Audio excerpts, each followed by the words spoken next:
Wiecie, że otwieranie skrzynek w internetach generalnie robi furorę. Otwierają wszyscy. Mali, duzi, starzy, młodzi, chudzi, rubi. Nawet twoja stara otwiera skrzynki. To oczywiście głupi gimnazjalny żart prowadzącego. Skrzynki otwierają wszyscy. Ty na pewno kiedyś otworzyłeś skrzynkę jakąś, przynajmniej jedną. A jak nie otworzyłeś jeszcze skrzynki, to na pewno otworzysz. Nie oszukujmy się. No, ale wiem, że skrzynki kosztują. Nie każdego na to stać. Mnie na to nie bardzo stać, żeby otwierać skrzynki na przykład tyle, co jacyś tam wiodący w temacie Counter-Strike'a na YouTubie twórcy. Ale jest coś, co pozwoli mi otwierać skrzynki i nie wydawać ani złotówki. I dzisiaj zrobimy opening. Mogę otwierać to, co chcę. Mogę otworzyć tyle skrzynek, ile chcę. Zrobię tutaj nam głośno. Dobra, co mamy tutaj ze skrzynki? Są wszystkie te skrzynki, które tygrysy lubią najbardziej. Weźmy sobie Falchiona.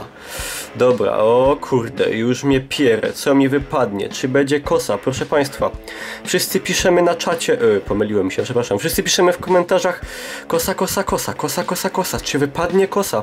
Najdrożsi, czy wypadnie kosa?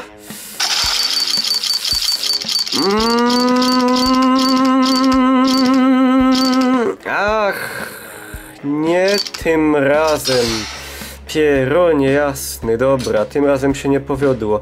Spróbujemy może otworzyć inną skrzynkę. Spróbujemy na przykład otworzyć jedną, w zasadzie to z najnowszej serii, Shadow Case'a. Może tym razem się powiedzie. Jak już są piękne skiny, proszę Państwa, tylko zobaczcie, tylko otwierać. Masakra, mnie aż pierę normalnie. Jadymy. Kosa, kosa, kosa, kosa. O, przeleciała AWP, jaka piękna, cudowna. Najdrożsi, czy coś będzie? Nie, znowu gówno. Oczywiście, ale jak to mówi znane śląskie przysłowie, do 7 razy sztuka. I może tym razem, czy będzie kosa, kosa, kosa? Wszyscy piszą kosa, kosa, kosa. No, może niekoniecznie tym razem.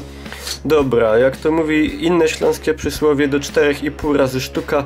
Może z Feniksa coś się uda i wszyscy piszemy, proszę Państwa, trzymajcie kciuki, kosa, kosa, kosa.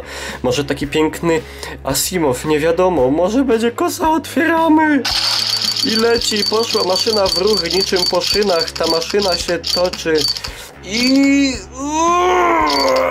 Verfluchte Donnerwetter, by to pieron szczelą, kur zapiał, joto smola, joto dupca, aż mi bez mała mobilniok śleciał na zol. Tyle, już więcej nie chcę, bo wszystkie pieniądze karychnie wydową wydupca. Patrzcie, jakie już mam nafolowane inwentory, ale taką fajną awupka, że dropnął, co? Może zrobimy jakiegoś trade'a? Co wy na to? Możemy tutaj nawet robić kontrakty. Może ja bym sobie zrobił kontraktę jakiegoś, może, nie wiem, nie mogę kontrakty, mogę, może, tak, może z tego i, nie, tutaj nie mogę, może to, może to, może te wszystkie? Nie, za mało, niestety nie mam tyle, no trudno. No i proszę Państwa, i tak to wygląda i teraz jestem szczęśliwy, bo mogę otwierać kosy i nie wydawać ani na to złotówki. Także no, i wy to też możecie robić, także polecam, zachęcam generalnie, no, na potęgę otwierania skrzynek. Hołk!